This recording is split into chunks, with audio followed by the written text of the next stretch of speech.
ሰላም ተመልካቾቻችን እንደምን ሰነበታችሁ? ዘወትር ሰኞ በዚህ ሰዓት የሚቀርብላችሁ ደንብ አዲስ ፕሮግራማችን ሰዓቱን ጠብቆ ጀመረ።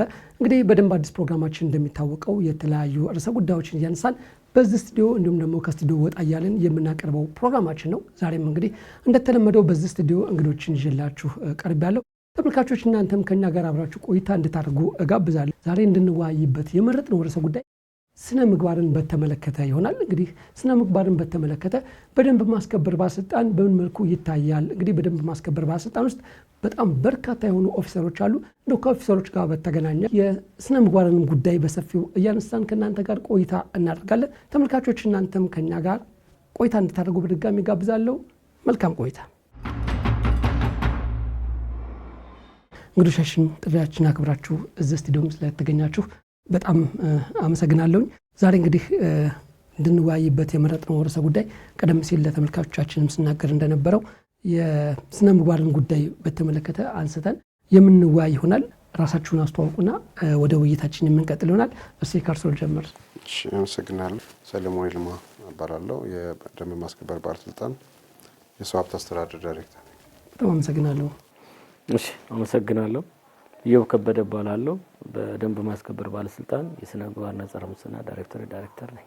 በጣም አመሰግናለሁ። እንግዲህ ተመልካቾች እንደተከታተላችሁት እንግዶቻችን ዛሬ በተለየ መልኩ ከተለያየ ተቋም የሚመጡ ሳይሆን ከዚሁ ከደንብ ማስከበር ባለስልጣን የደንብ ማስከበር ባለስልጣን የስራ ኃላፊዎች ናቸው። እንግዲህ ከነሱ ጋር ነው እየተወያየን ቆይታ የምናደርገው።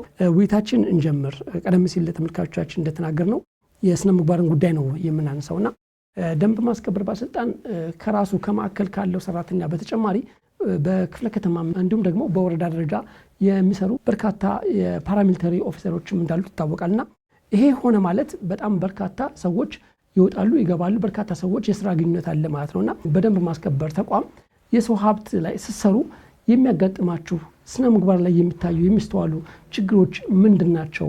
እስኪ ከዛ እንነሳ። አቶ ሰለሞን።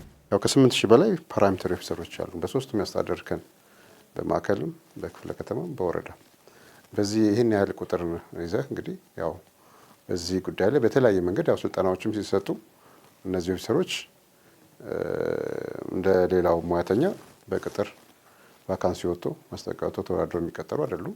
በመንደር በቀጠና በብሎክ ነዋሪው ተችቷቸው ታውቀው በስነ ምግባራቸው የተሻሉ ተብሎ ተለይተው ወደ ተቋማችን የሚቀላቀሉና በሂደትም ደግሞ ወደ ስልጠና ሲገቡ ቀጣይ ምን የሚጠበቅባቸውን ተግባራትን ማዕከል ያደረገ በቂ ንድፈ ሀሳብና ወታደራዊ ስልጠና ሰልጥነው ወደ መዋቅራችን የሚቀላቀሉ ናቸው። ያው በተለይ ከ2015 2014 ወደዚህ መዋቅር የአደረጃጀት ለውጥ አድርገናል። ከዚህ በፊት በነበረው አይደለም። አሁን ዲግሪና ከዲግሪ በላይ የተሻለ የትምህርት ዝግጅት ያላቸው ጀማሪ ፓራሚሊተሪ ኦፊሰሮችን ነው የምንቀጥረው። ይህም ያው ከበፊቱ ለየት የሚያደርገው የተሻለ የተሻለ ሙያተኞች ብቻ ሳይሆን በተለያየ የሙያ ስብጥር ያላቸው የተለያየ ሳንታጠር በተወሰነ ሙያ የተለያየ ስብጥር ያላቸው የሙያ ስብጥር ያላቸው ኦፊሰሮችን ወደ ተቋማችን እንቀላቀላለን። ይህም ለተቋሙ እጅግ ትልቅ ጸጋ ነው። በብዙ መንገድ እነዚህን ልጆች የተጠቀምናቸው አቅም እየሆኑ ያሉት። በዚህ ሂደት ውስጥ ደግሞ የስነ ምግባር ቅድም እንዳልከው ጉዳይ ያው አጽንኦት ተሰጥቶት የሚሰራ ራሱን የቻለ የስራ ክፍል አለው። የተደራጀ ስነ ምግባር መከታተያ ዳይሬክቶሬት አለው።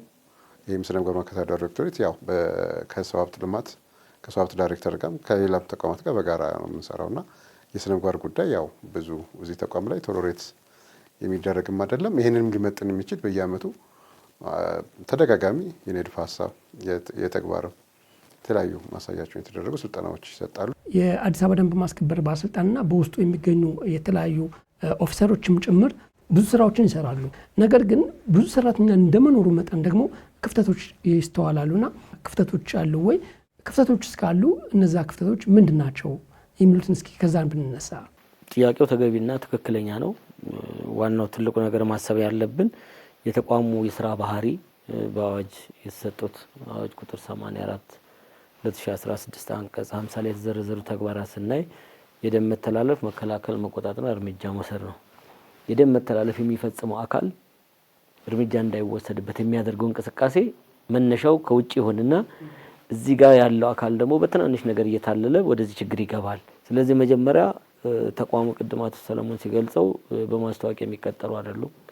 አንድን ሰው ወደ ስራ ከገባ በኋላ ማሰናበት ለደንብ ማስከበር እንደ ውድቀት ነው የሚታሰበው። ምክንያቱም ማሰልጠኛ ከ3 ወር በላይ ሰልጥኖ ከፍተኛ በጀት ወጥቶበት ከፍተኛ መምህር ሰልጥኖ ይህን ተከታታይ ስልጠና የወሰደን አካል ማጣት እንደ ሀገርም ኪሳራ ነው፣ እንደ ግለሰብም ኪሳራ ነው።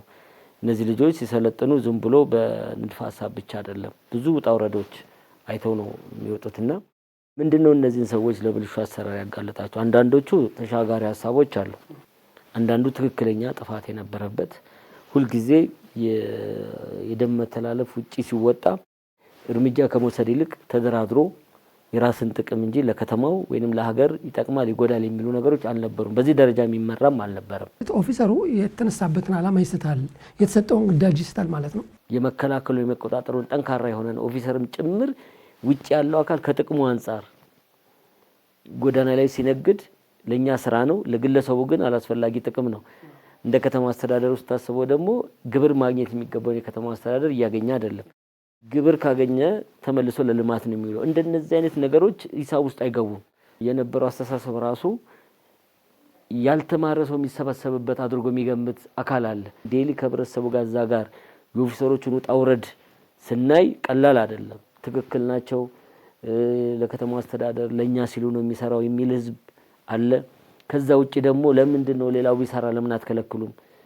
ህግን ሲያስከበር ራሱ ስላልከፈለው ነው እንጂ የሆነ ነገር ቢሰጠው ኖሮ ዝም ይለው ነበር። ይሄ እንደነዚህ ሞራል የሚነኩ ነገሮችን ለመስበር የተደረገው ነገር አለ። ሰው ይሄንን ለማድረግ የአደረጃጀቱን ያጠና ነው። አደረጃጀቱ ሲሰራ የልጆቹ ህይወት ምን ይመስላል? ውጪ ያለውን ነገር ከማስተካከል በፊት እስቲ ውስጣችንን ፈትሽ። ምንድነው እነዚህ ልጆች ያላቸው የምንጠብቅበት ኃላፊነትና እሱ ሰርቶ ለፍቶ ለዛውም እንደ መደበኛ የመንግስት ሰዓት ሳይሆን ቅዳሜና እሁድ በዓላት ሳይቀር እቤቱ ማያከብር ሰው ነው። ስለዚህ ጥናት ተጠንቶ ደሞዛቸው እንዲስተካከል ተደረገ። ከዩኒፎርም ኖርማል ልብስ ዩኒፎርም ጭምር ደረጃውን ያልጠበቀ ሞራላቸው በቃ ተቋሙ ላይ ለመስራት ፍላጎትም እስኪያጡ ድረስ የነበረ እነዚህን ነገር አጥርቶ ሁኔታዎችን ካስተካከለ በኋላ ሰው አሁን ይህንን መንግስት የሚገባውን አድርጓል። አቅም በፈቀደ መልኩ ተደርጓል። መስተካከል የሚገባቸው ተስተካክሏል። ያልተማሩ ሰዎች ሊማሩ የሚችሉበት አፕሮች ተፈጥሯል። ስለዚህ ይህንን ህብረተሰቡ ቀጥታ ውይይት አድርገን ህብረተሰቡ የሚያነሳቸውን ነገሮች ወደ ሰነድ ነው የቀየርነው። ህብረተሰቡ መማር የሚገባው ነገር አለ። ኦፊሰሩ ጋር ደግሞ ፍቃድ ያልወሰደውን አካል መጀመሪያ ግንዛቤ መፍጠር አለብን። ህብረተሰቡን ኖ የሚል የማይደራደር ህግ የሚያከብር ህግን አክብረ መስራት አለበት በሚል አውከኛ ህጋችን እናከብራለን። ከዛ በኋላ ደግሞ የእናንተ ኦፊሰሮችን አርሙ የሚል ነገር ተፈጠረ። 9 ቀንና ከ9 ቀን በላይ እዛው የፌዴራል ፖሊስ ሰንዳፋ ማሰልጠኛ ውስጥ እያደሩ ከሀገር ወዳድነት እስከ ግለሰብ ስነግባር ድረስ ስልጠና ሰጠ። አመራሩ በዚህ ደረጃ ሰለጠነ፣ ወደ ተግባር ተገባ። ስለዚህ አሁን ተቋሙ ሪፎርም ላይ ነው። ልማቱ የደም መተላለፉን እየቀነሰልን ነው ከተማ አስተዳደር የሚፈጥራቸው። ስለዚህ ይህን ልማት ለማስቀጠል ቀድሞ ከሰጠነው ተግባር የበለጠ ኃላፊነት ሰጠነው ለዚህ ኦፊሰር። የትኛውንም የልማት የመጠበቅ ኃላፊነት አለብን በሚል ወደዚህ ተገባ። ይሄ ስልጠና ጠቃመን፣ ወደ ህብረተሰቡ ተመለስን። ቼክ ማድረግን ውጤት ተገኘ። አንደኛ ህብረተሰቡ የሚገልጸው ነገር አለ። በንጽጽር መንገድ እንቻላለን። በተጠያቂነት እውነት ለመናገር በ2-3 ወር እኮ 200 እና 300 ሰው ነው የሚባረር የነበረው ደንብ ማስከበር። አሁን በ9 ወሩ 6 ሰው ነው የተሰናበተው። 16 ሰው በደሞዝ ተቀጥቷል። ቀላል ቅጣቶች የተወሰደባቸው ማለት ነው። ስለዚህ ደንብ ላይ ገብቼ ዘርፍ ይወጣለሁ የሚል አስተሳሰብ ተሰብሯል። ህብረተሰቡን ዝም አይልም። እርስ በርስም አሁን እዛ ስልጠና የጠቀመን ከህብረተሰቡ አይደለም። እኔ ዩኒፎርም ለባሽ ነኝ።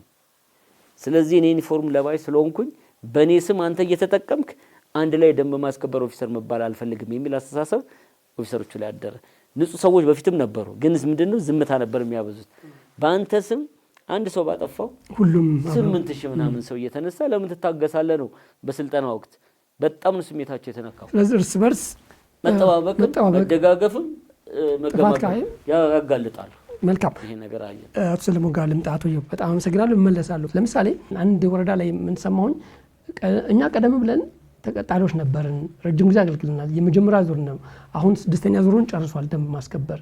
አሁን ያሉት ከ5 ከ4 ዙር ጀምሮ በዲግሪ የተመረቁና የተሻለ የትምህርት ደረጃ ያላቸው ናቸው። እኛ ደግሞ ከዛ በታች የትምህርት ደረጃ ያለንን። ስለዚህ ብዙ ክፍተት አለብን፣ ብዙ ያልተሟላልን ነገር አለ እያሉ የሚያመልክቱና ወደ ደርሶ ወደ ማዕከል የሚመጣበት አጋጣሚ አለና እንደዚህ አይነት ነገር ሲኖር ምንድን ነው የሚዳኘው? እንዴት ነው ምላሽ የምትሰጧቸው? ያው የተቋሚ አደረጃጀታችንም አንዱ ለስነ ምግባር ሊኖራቸው የሚገባው ስነ ምግባር ምን መሆን እንዳለበት ውጤታማነት አንዱ አስተዋጽኦ አድርጓል። ስልጠናውም የተቋም ግንባታ አካል በመሆኑ ማለት ነው። ኦፊሰሩ የማይረካባቸው ነገሮች አሉ። አሁን ጥያቄ የሚያነሳቸው ነገሮች አሉ። ሁለት ነጥቦች ባነሳ አንዱ የሚያነሳቸው አንዱ የዝውውር ጉዳይ ያነሳ። ዝውውር ማለት በማህበራዊና ኢኮኖሚያዊ ችግር ምክንያት ቦታው ራቀኝ እዚህ በሆን እዚህ ክፍለ ከተማ በሆን ብሎ የሚያነሳቸው ጥያቄዎች አሉ። ይህን ጉዳይ እኛ ያው ከዚህ በፊት ተቋሙ በነበረው አደረጃጀት ላይ የዚህ አይነት ጥያቄዎች ምላሽ ለመስጠት በጣም የሚያስቸግር አልነበረም። ይሄ ኦፊሰር ሲገባ በቃለ መሀል የገባ ነው። በየትኛውም የአዲስ አበባ ክልል ተመድቤ ላገለግል፣ ስለዚህ እኛ ዝውውር እንደ ቅሬታ አንወስደው፣ መብቴ ነው ከዚህ ቦታ ወደዚህ ቦታ የሚለውን ነገር አንወስደው። ግን ያም ቢሆን ባለስልጣኑ ብዙ ነገሮችን ያለውን ሁኔታም ታሳቢ በማድረግ በጣም በችግር ውስጥ በኢኮኖሚካሊ እና ማህበራዊ ችግር ውስጥ ያሉ ኦፊሰሮቻችን ፓራሜዲኮቻችን እናግዛለን። የመዋቅር አደረጃጀት ለውጥ ስናደርግ ሁለት አይነት ኦፊሰር ተፈጥሯል። አሁን ማላችን መሰረታዊ የስራ ሂደት ክለሳ ቢፒአር ለውጥ አድርጓል። ይሄ ደግሞ ያው ተቋሙ ነገር ሊደርስበት በቅዱ ባስቀመጠው በራዕይና በተልዕኮ ላይ ባስቀመጠውን ለማሳካት እንግዲህ የአፍሪካ ተወዳዳሪ ከተማ ነች። የአፍሪካ ትልቅ ከተማ ውስጥ ያለ ነው። ያን ሊመጥን የሚችል ተቋም መገንባት አለብን። ያን ደግሞ ሊመራ የሚችል የሰው ኃይል ነው። ዲግሪና ከዛ በላይ ነው ብለን ባልነው መሰረት ምልመላችን ኦልሞስት ከአራተኛ ዙር ከግማሽ ጀምሮ ግማሹ ዲፕሎማ አለ፣ ግማሹ ዲግሪ አለ። 5ም 6ም ቀጣይም ከዚህ ያጠናክራል የምንቀጥለው። በዚህ ሂደት ውስጥ እኛ አልታቀፍንም የሚል እኛን የሚመጥን መዋቅር አይደለም የሚል የሚያነሱት አይደለም ቅሬታዎች አሉ። ግን ይሄ በተለያየ ስልጠናዎች፣ ግንዛቤዎች አሁን ሼፕ ተደርጓል። ለቅሬታው ምንድን ነው ምላሽ የተሰጠው? እነሱም በዚህ ሂደት ውስጥ ከተማሩ ምንም እንኳን ወደ ኋላ ቢቀሩም ያው ለነሱ ነው አብዛኛው የሚሆነውና ከዚህ አኳያ የተለያየ ግንዛቤ ስራ ማስጨበጥ ስራዎች በመስጠታችን የፐብሊክ ሰርቪስ አሰራሩንም በመረዳት እንዲረዱ በማድረግ አሁን እንደዚህ አይነት ነገሮች ይልቅ ቁጭት አለ። እኔም እንደሌላው ተምሬ ቢሆን ያው ግልጽ ነው መዋቅሮቻችን ብትፈትሹ ክፍት ነው አብዛኛው ወረዳዎቻችን። ስለዚህ ሰው ይፈልጋል ይጠብቃል ማለት ነው። ይሄም ለነሱ ነው እድል የሚሆነውና በዚህ ሂደት ላይ ከዛ አሳሰብ ይሄ እኛን ያገለለ ነው እኛ እዚህ ቦታ እንድንቆይ ስላልተፈለገ ነው ከሚለው አሳሰብ ኦፊሰሩ አሁን ወጥቷል። ጥሩ ነገር ማሳያ የሚሆነው አብዛኛው የወረዳ ተሿሚ አመራሮቻችን አብዛኛው ማለት ይቻላል ኦፊሰር የነበሩ ናቸው። አሁን እንደ ችግር የሚያነሱት ኦፊሰሮች ውስጥ አብረው ያለፉ ሰዎች ናቸው። ይሄ ማሳያ ነው። ራሳቸውን አብቅተው ከዝቅተኛ አመራር ከሺፍት መሪም አልፎ ሽፍት አስተባባሪም አልፎ ኢቭን ክፍለ ከተማ አመራርም እኮ አሉ። ተቋማችን አሁን በቴክኖሎጂ ራሱን እያዘመነ ነው። ይሄ ፊዚካሊ ኮንትን ንክኪ ደንብ ታለፈን በዱላ ይዘ እንደ በፊት በነበረው ቴክኖሎጂ ሊታገዝ ነው። ለዚህ ደግሞ ብቁ የሰለጠነ ተለዋጭ ሁኔታውን ሊረዳ የሚችል የሰው ኃይል ማደራጀት የባለስልጣኑ ኃላፊነት ነው። የባለስልጣኑ ኃላፊነት ይህንን መርዳት። አሁን እኮ እኛ መዋቅር ይህን ሁላ ሪፎርም ስናካሄድ እኮ እንደ ሌላው ተቋም እኮ ሰው ከውጪ ቀጥረን አይደለም ወይም ደግሞ በልዩ ሙያ ብለን አምጥተን አይደለም የተጠቀምነው ውስጣችን ያሉት የነበሩትን ወጣቶችን ቅድም ብያለሁ። ጥናታችን የተለያየ የሙያ ስብጥር ይጋብዛል። ቢፒአራችን የተገደበ አይደለም ለሌላው ፕሮፌሽን። በዚህ ምክንያት እነዚህ ልጆች እኮ ከጤና ባለሙያ እስከ ኢንጂነሪንግ፣ ስለዚህ ይሄ ለተቋሙ እኮ እድል ነው ስኬትም እያመጣ ስለሆነ እነዚህ ሁለት ነገሮች ናቸው። ከዛ ውጪ የሚነሱ ነገሮች ይግባኝ የሚታይላቸው ይኖሩ ይችላሉ። ክፍለ ከተማ ወረዳ የወሰነባቸውን ይግባኝ እናያለን። ማዕከል ላይ የራሱ የተቋቋመ የፓራሜትሪ ዲሲፕሊን ኮሚቴ አለ። ይግባኙን መርምሮ ለውሳኔ ሀሳብ ለተቋሙ ዋና ስራ አስኪያጅ የሚያቀርብ ኮሚቴ አለ። በዛም ብዙዎቹን እኛ አመራሩም ብዙውን ነገር እንደው የሚመለሱ ናቸው ብዙዎቹ። በጣም አመሰግናለሁ። እንደው አቶ ኢዮብ ምናልባት እዚህ ላይ የሚጨመር ነገር ካለ በተለይ አሁን የተነሳው ላይ የሚመጡ ቅሬታዎች አሉ። ቅሬታዎቹ ለመፍታት ደግሞ የባለስልጣን መስሪያ ቤቱ ራሱ የሄደባቸው መንገዶች አሉ። እንግዲህ የቅሬታን የሚሰማ ኮሚቴ ከማቋቋም ጭምር መፍትሄ እየተሰጠ የሄደበት ሁኔታ ነው። ስለሱ ቢነግሩኝ። ከየትኛውም ከማንም በላይ ተቆርቋሪነት ለኦፊሰሩ አለን። ሁለተኛ እንግዲህ በከተማ አስተዳደሩ ደግሞ የሚጠብቀው ልማት አለ። ሰው ይህንን ማጣጣም ነው። ከተማ ላይ ምንም ኃይል ሳይኖር ቅድም በነገርኩ እዚህ ተቋም ላይ መስራት አንገት በሚያስደፋበት ወቅት ላይ ይነስም ይብዛም በርካታ ስራዎች ሰርተዋል፣ አገልግለዋል። ሰው እነዚህን ሰዎች ምንድነው ልናደርግላቸው የሚገባው በሚል ፓብሊክ ሰርቪስ ጋር ቁጭ ብለን የተነጋገር ነው ለአንድ ጊዜ እነዚህ ሰዎች። ምክንያቱም ጥናቱ ቢፒአሩ ዲግሪ ነው የሚለው። ይሄ ማለት ወደፊት ለሚቀጠሩት እንጂ የቀድሞቹን በተመለከተ ደግሞ በነበሩበት ሊያስቀጥላቸው የሚችል ነገር ለመፍጠር ለአንድ ጊዜ መደብ ማስፈቀድ ነው። በዚህ አጋጣሚ አመራሮቹ ይመሰገናሉ። ሲወሰን ሀሳብ ስታመጣ የሚቀበል አመራር ካለ ጉዳት ይቀንሳል። ዳይሬክተር ባለሙያዎች ሀሳብ ሊያመጡ ይችላሉ። ያንን ፍጻሜ ሊያደርስ የሚችል አመራር ነው።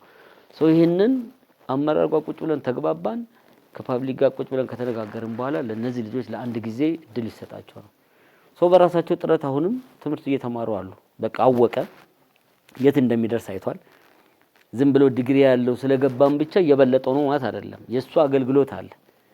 አገልግሎትና ትምህርት ሲደመር ነው የተሻለ ደረጃ ቅድም ያልናቸው መደቦች ላይ የሚደርሰው። ሽፍት መሪ፣ ሽፍት አስተባባሪ የሚባል ምክንያቱም 10 ዓመት የስራ ልምድ ይፈልጋል። እነዚህ የተቀጠሩትን ሊያሟሉ ስለማይችል ዲግሪው አላቸው፣ ልምዱ የላቸውም። እነዛ ልምድ አላቸው፣ ዲግሪው የለም። ስለዚህ በመማር ራሱን በመለወጥ ለዚህ ተቋም ብቻ ሳይሆን አሁን ከተማው የሚፈልገውን ደረጃውን የጠበቀ ሆነ ለመቀጠል ህብረተሰቡም እኮ የተማረ ህብረተሰብ ነው ያለው። ከዛ ህብረተሰብ ጋር ለመስራት የግድ በነበርክበት አትቀጥልም።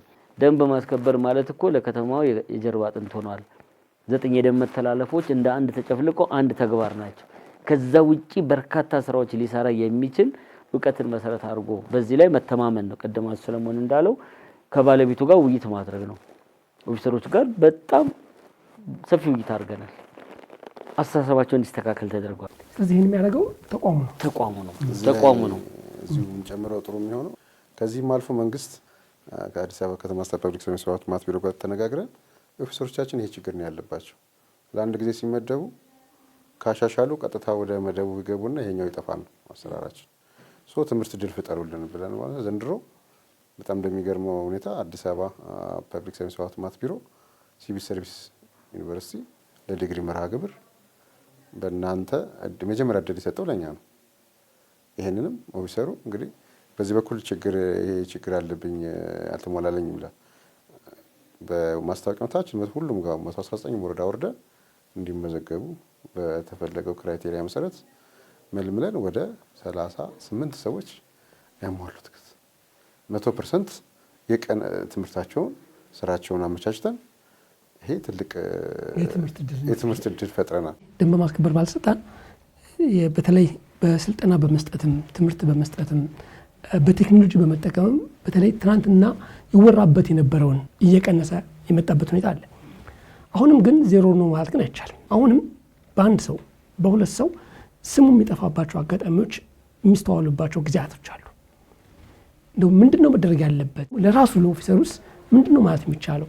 ይሄ አንዳንዱ ነገር ላይ እኛ ዲቴይል ውስጡ ገብተን ስናይ የኦፊሰራችንን ሞራል የሚነካም ጭምር። ኦፊሰሩ በጠነከረ ቁጥር የማይፈልግ አካል አለ። የደንብ መተላለፍ የሚፈጽመው አካል የድሮ ስሙ እንዲቀጥል ለኦፊሰሩ ጉቦ ሰጥቻለሁ ብሎ የሚያስይዝ አለ። ጉቦ መስጠት ራሱ ያስጠይቃል። ሰውኛ በዲሲፕሊን እንጠይቀዋለን፣ ይረጋገጣል። ያሰጩን መጠየቅ አለበት። እሱን እኛ ደግሞ ከኛ የሚጠበቅብን ነው መረጃ አደራጅተን ለሚመለከተው አካል መስጠት። አሁን እውነት ለመናገር የልጆቹ ባህሪ ያው 100% አይደለም። ከ8000 ከ10 ሰው አንድ ሰው ይኖራል። ያሳሰብ ጉዳይ ነው። ደሞዝ ብታስተካክልለት የፈለግከውን ብታረግም አመል ከሆነበት አላስፈላጊ ጥቅም ሁሉ ጊዜ ነው የሚመኝ አካል ካለ ሁሉም በአስተሳሰብ የተበላሸ ነው። እኛ ኦፊሰር ላይ የፈጠርነው ነገር ተቋሙ ላይ ለመቆየት ፍላጎታቸው ጨምሯል።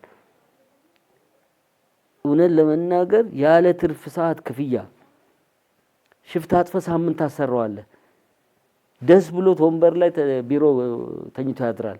ጠዋት ይወጣ ሳምንቱ ሙሉ ቤቱ ሳይገባ ሌት ተቀን የሚሰራ ነው። እንደነዚህ አይነት አስተሳሰብ የተተከለው ምንድን ተቋሚ ነው። ተቋሚ እየተቀየረ ነው። አሁን የትኛውም ኦፊሰር ብትጠይቀው ደንብ ማስከበር ላይ መስራት እንደ ነውር አይቆጥረውም። አሁን ይሄ አስተሳሰብ በስልጠናው ብቻ ሳይሆን አስተሳሰባቸው ላይ በደንብ ተሰርቷል። የኛ አመራር የወረዳ እስከ ክፍለ ከተማ አመራርና የኮሚሽኑ አመራሮች ቁጭ ብለው ከተማ ውስጥ ላይ በሚታዩ ፓራሚሊታሪ ኦፊሰሮች ላይ በሚታየው ስነ ምግባር ግንባታ ላይ በደንብ አብረው እየሰሩ ነው። አሁን አውቀውታል። ስለዚህ ከዚህ መካከል ላይ ያው የሚሾልከውን ቅድም በነገርኳችሁ ህግ አለን፣ ተጠያቂ ይሆናል። እኔ ብዙ ጊዜ ልጆቹ ጋር የሚያሳዝነው ዲቴል ቀረብ ካልክ የምታየው በየሆስፒታሉ ተጎርተው አካላቸው ጎለው መስራት ሳይችሉ ቤታቸው ይቀረዋሉ። መንገድ ላይ ተገፈተረ ተብሎ የሚነሳለት አንድ ህገወጥ ነጋዴ ሊኖር ይችላል። ተግባሩ ህገወጥ ነው፣ እሱ መነካት የለበትም አምናለሁ። አንድ ቀን የማይወራላቸው ተፈንክተው ጭንቅላታቸው ተጎርተው መስራት አቅቷቸው በየቢሮ እንደ ድጎማ እየተደረገላቸው ሞቶ የተቀበሩም አሉ። ይሄ እንደ መስዋዕትነት ነው የሚቆጥሩት ልጆቹ። የስራችን ባህሪ ነው ያመጣው። አሁንም ከዚህ በላይ ህብረተሰቡ ማገልገል አለብን የሚል ነው የተሰራው። ከዛ ውጭ አመራሩ ላይ ነው በጣም የቅርብ ክትትል እየተደረገ ያለው። እነዚህን አመራሮች ለብቻቸው ስልጣን ይወስዳል የመሪነት ሚናቸው እንዲወጡ። ስለዚህ አሁን ሰው ልጅ በሌላው ተቋም ላይ ውስብስብ ሊሆን ይችላል። እኛ ጋር በጣም ቀላል ነው። የደም መተላለፍ ተከስቶ እርምጃ ካልወሰደ ወይንም ካላሳወቀ እንደ ኬዝ ይታይበታል፣ ይጠየቅበታል። የትኛውም አደረጃጀት አሁን እነ ሰለሞን ጋር በዚህን ሰዓት የትኛው ኦፊሰር የት ጋር እንደተሰማራ በቀላሉ ይታወቃል። ስለዚህ በዚህ ደረጃ ትኩረት ተደርጎ የሚታይበት ሁኔታዎች አሁን ደንብ ማስከበር ላይ እውነት ለመናገር ሰው ቀድሞ በሚያውቀው ደረጃ ነው። ምናልባት እኔ ነው ድክመትም አለብን ብዬ ላነሳው የምችለው እየተሰሩ ያሉ ነገሮችን እየሸጥን አይደለም፣ እያሳወቅን አይደለም። ይሄም ሲባል ግን 100% ነን አይደለም። አዎ ይቀራል። ሰው ነው እኮ ሰው ላይ ተከታታይ ነገር እየሰራ 8000 ኦፊሰር ስናሰለጥን ብዙ ነገር ነው ያለው ውስጡ አላማ አድርጎ ስንመለምል እኮ ተመርቆ ወደ ስራ ያልገባ አለ። አንደኛ እዛ ስልጣን ነው፣ ሁለተኛ ደንብ ማስከበር ላይ ሲገባ እንደገባ የሆነ ነገር አግኝተ የምትወጣ መሰለው አለ። አሁን አደረጃጀቱ ጠብቋል፣ በአሰራር ተይዟል። በቴክኖሎጂ መጠበቅ ሲጀመርና ሰው በተግባር ሲፈተን በአድማሳዊ ስራዎች አይደለም። አሁን ቅድም እንደነገርኩና ተቋሙ ለውጥ ላይ ስላለ ተቋሙ ላይ መቆየት ሁሉም እየፈለገ ነው። ይሄም ቢሆን አሁንም ተከታታይነት ያለው ስልጣናዎች መስጠት፣ ጎን ለጎን ደግሞ ተጠያቂነት ቅድም በነገርኩ መልኩ ጥብቅ የሆነ የዲሲፕሊን መመሪያ አለን። አይደለም ሰርቆ የሰጠውን ተልኮ በአግባቡ ካልተወጣም ጭምር ተጠያቂ እያደረግን የምንሄድበት ሁኔታ ነው ያለው። በጣም አመሰግናለሁ። እንግዲህ ጠቅለል እያደረግነው እንሂድና እንደው አቶ ሰለሞን ምናልባት ከዚህ ጋር ተያይዞ እንዲመለስልኝ የሚፈልገው ተቋሙ ሪፎርም ሰርቷል። ከሪፎርም ባሻገር ደግሞ ተቋሙን በራሱ በቴክኖሎጂ አዘምኗል። ይሄ ነገርስ ደንብ መተላለፍን ከመከላከል በሌላ መልኩ ራሱ ኦፊሰሮችን እንዲጠነቀቁ ከማድረግ አኳያ እንዴት ይታያል? ተቋሙ እንግዲህ ከ2014 ወይም ከ2015 ወደዚህ ብዙ መሰረታዊ የሚባሉ ለውጦች እያመጣ አሁን የደረስንበት ደረጃ ደርሷል።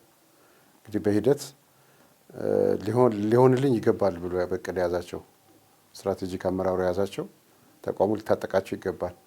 ከመረጃ አኳያ፣ ከአደረጃጀት አኳያ፣ ከግብአት አኳያ፣ ከአሰራር አኳያ እነዚህ ብለን የተለዩ በቅድ ስትራቴጂካሊ በቅድ ተለይተው የነበሩ ነገሮችን እያሳካን ነው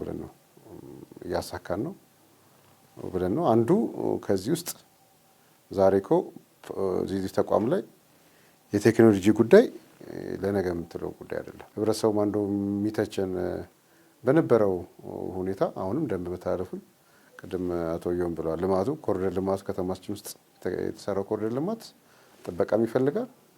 በራሱ ጊዜም ደንብ መተላለፍ የሚጠየፍ ማህበረሰብም እየፈጠረ ነው። አሁን እኮ ማህበረሰቡ አጋዥ ነው።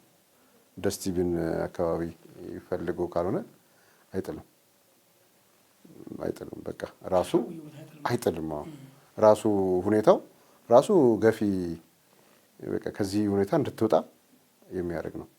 እነዚህን ሁኔታዎች ደግሞ የሰው ኃይልን በተመጠንና በተመረጠ ኤሪያ ነው እንጂ የምትጠቀመው እንደ በፊቱ በሰለጠነች ትልቅ አፍሪካ መዲና እውቅና ከሰጣት ከተማ ውስጥ የምትጠቀሙበት ሁኔታዎችን ማስተካከል ማረም ያስፈልጋል ብሎ በያዘው መሰረት ቴክኖሎጂ አንድ ቱል ነው፣ ትልቅ መሳሪያ ነው። ያ ተቋማችን ከቢሮ ጀምሮ የወረቀት አልባ አገልግሎት ጀምረናል። እንደው እዚሁ ከዚህ ብንጀምር ከዚህ በፊት የምንወቀስበት አንዱ ስልካቸው አይነሳም፣ ማኑዋል ነው፣ ሰው ነው እንደ ልብ የሚያደርገው፣ ሊዘጋው ይችላል፣ ሲፈልግ ሊቆርጥብህ ይችላል። አሁን አዘምነናል። ከቴሌ ጋር በጋራ መሆን ዲጂታል ነው፣ የሰው ንክኪ የለውም፣ ራሱ ሪፖርት የሚሰጥ ነው። አሁን እኮ ማህበረሰቡ አሁን አይነሳም የሚል ቅሬታ የለውም። እንደውም እውቅና መልሶ ይሄ ጉዳይ ኦን ዘ ስፖት ተፈቶልኛል እያለ ምስጋና።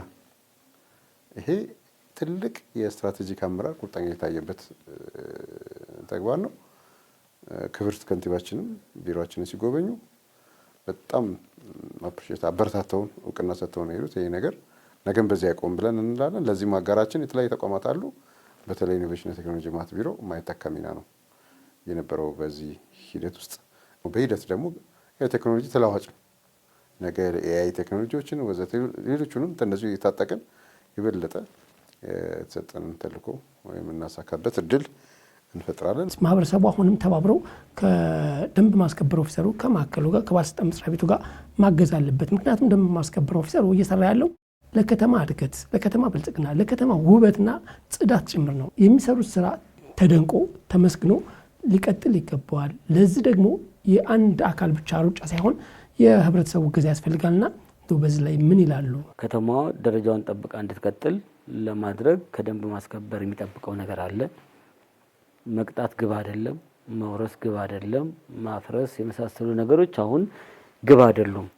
እነሱ የመጨረሻ ሊሆን የሚችሉት የቀድሞ መከላከል ስራዎች መስራት ነው። ቅድም አንተ እንደገለጽከው ደንብ ማስከበር ሲቋቋም የደንብ መተላለፍን የመከላከል የመቆጣጠር ተከስቶ ሲገኝ እርምጃ መውሰድ ነበር። አሁን ከዛ አልፎ የከተማ ልማት ባለቤት ሆኗል።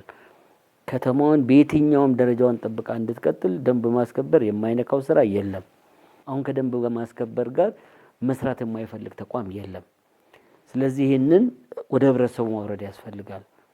ልጆቻችን ኦፊሰሩ ጋር የትኛውን ቦታ ላይ እንዳለ ሰራተኛ ነው። ንጹህ ሆኖ የመገመት ይፈልጋል ማንም ሰው። እኔ መጀመሪያ ንጹህ ሆኜ ስገመት ከዛ ካጠፋው ልጠየቅ ነው። ከመነሻው የፓራሚሊተሪ ኦፊሰሮችን ኔጌቲቭሊ ማሰብ የልጆቹን ሞራል ጎርቷል። እኛ በቅርበት እንደ ልጆቻችን ከነሱ ጋር ስለምን እሱን የቀረፍ ነው። ይሄን ደግሞ በተግባር አሁን ህብረተሰቡ እየመሰከረልን ነው። አሁን ህብረተሰቡ ጋር ሄደ የትኛውን ቦታ ላይ የልጆቹን ኦፊሰር አይ ይሄን ጥሩ እየሰሩ ነው እቺ ነገር ብትስተካከል ነው የሚሉ ከኔጌቲቭ አይጀምርም። ይሄ በጣም ለኛ አግዞናል።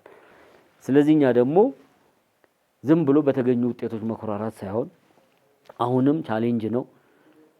የተለያየ የደም መተላለፍ በተከሰተ ቁጥር የትኛውም ዓለም ላይ እንዳለው የደም መተላለፉ እርምጃ ካልተወሰደበት የብልሹ አሰራር መንገድ ይፈጥራል። ይሄንን እኛ በጥናት ተንተርሰን እየሰራን ነው። ተቋሙ አሁን ያለበት ሁኔታ በቴክኖሎጂ መጠቀም ቀላል ነገር አይደለም። ኦፊሰሮቻችንን የምንቆጣጠረው በተግባር ሆኗል። ዝም ብሎ በስሙ በቀድሞ ዝናው ምናምን አይደለም። ዛሬ ላይ ምን ሰርቶ ዋለ፣ ምን ተልዕኮ ተሰጥቶት ፈጸመ ነው። በዚህ ደረጃ ህብረተሰቡም ተረድቶ መሄድ አለበት። እውነት ነው። እንግዲህ የደንብ አስከባሪ ኦፊሰሮች በከተማችን ውስጥ የተለያዩ በጣም በርካታ የሆኑ የደንብ መተላለፎችን ከመከላከል አኳያ ከተማችን ውብ ጻዳ ሆና እንድትዘልቅ ከማድረግ አኳያ የኮሪደር ልማቶቻችን ተጠብቀው ለተጠቃሚው ለነዋሪው ለእግረኛውም ሆነ ለትራንስፖርት ተጠቃሚው እንዲሁም ደግሞ ለሳይክል ተጠቃሚው በአግባቡ እንዲጠቀምበት ከማድረግ አኳያ እያደረጉት ያለው አስተዋጽኦ በጣም ከፍተኛ ነው። ከዚህ ባሻገር ደግሞ እንደው ፊት ለፊት ካሉት ከሚታዩት ቦታዎች በተጨማሪ በተለይ ከሰላምና ጸጥታ ተቋም ጋራ ከፖሊስ ጋራ በጋራ እየተባበሩ እያደረጉት ያለው አስተዋጽኦ የሚደንቅ ነው። የደንብ ማስከበር ባለስልጣንም በራሱ ደግሞ ሪፎርም በመስራት ቴክኖሎጂዎችን በማዘመን ቀደም ሲል በየመንደሩ እየተሄደ ይሰራ የነበረውን ስራ ዛሬ ግን በካሜራ ከአንድ ቦታ ሆኖ መቆጣጠር የሚቻልባቸው አጋጣሚዎች መፍጠሩ የደንብ መተላለፉን ከመቀነስም ባሻገር በከተማችን ውስጥ የሚታዩ የደንብ መተላለፎች በከፍተኛ ሁኔታ እንዲቀንሱ ለማድረግም ያለው አስተዋጽኦ ከፍተኛ ስለሆነ ሊደነቅና ሊመሰገን ይገባል። ለዚህ ሁሉ ግን ደንብ ማስከበር ብቻውን የሚያደርገው ስለማይሆን ህብረተሰቡ ከደንብ ማስከበር ባለስልጣን ጋር በጋራ በመሆን ቢሰራ ከዚህ የተሻለ ደረጃ መድረስ ይቻላል።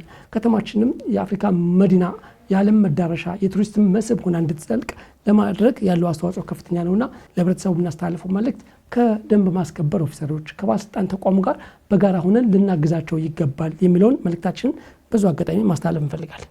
ተገቢ ነው አይደለም? ተመልካቾቻችን እንግዲህ ዛሬ ስነ ምግባርን በተመለከተ በደንብ ማስከበር ባለስልጣን ተገኝተን እንግዲህ ከአቶ ሰለሞን ይልማና ከአቶ ኢዮብ ከበደ ጋር ስናደርገው የነበረው ቆይታ ይህን ይመስላል። እንግዲህ በውይይታችን ቁም ነገር እንዳገኛችሁበት ተስፋ እናደርጋለን። እንግዲህ በቀጣይ ሳምንት በሌላ ርዕሰ ጉዳይ ከሌሎች እንግዶች ጋር እንጠብቃችኋለን። የዛሬውን በዚሁ አበቃን። እስከ ሳምንት ቸር ሰንብቱ።